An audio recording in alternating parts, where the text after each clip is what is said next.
1 stəkan yoğurt və 1 stəkan süt.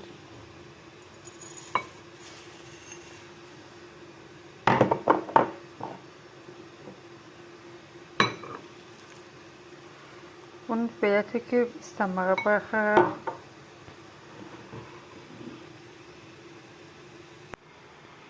3 tane bananımız var. Onları da belə edirik. Köhnəlmiş banandan da istifadə edə bilərsiniz. Bizdə bir dənə banan köhnəlmişdir.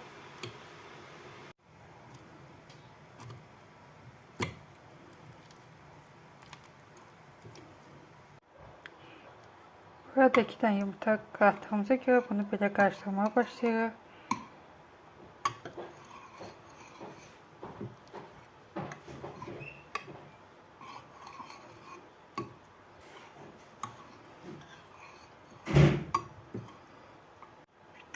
Biz buraya 1 qaşıq şəkər tozu qatırıq. Siz istəsəz bal da qata bilərsiniz. Və 3 qaşıq da kakao əlavə edirik.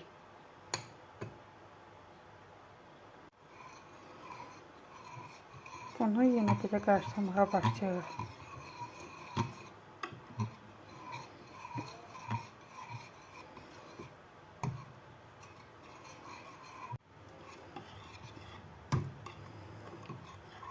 Daha belə qarışdırıb həll edirik.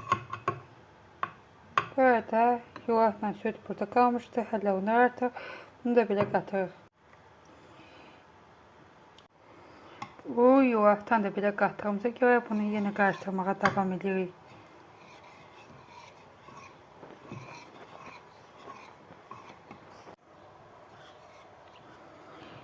Bunu da belə qarışdırırıq.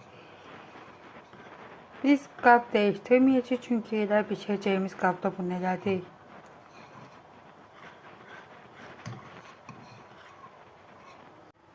Bunun da üstünü belə bəzəyirik.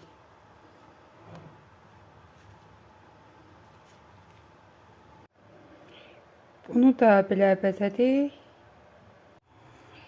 Bunu da belə bəzədiyimizə görə 180 dərəcədə 30 dəqiqə pişməyə buraxırıq bunu.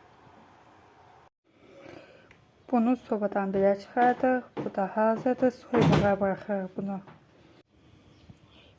Bunun da üstünə belə 1 stəkan süt əlavə edirik.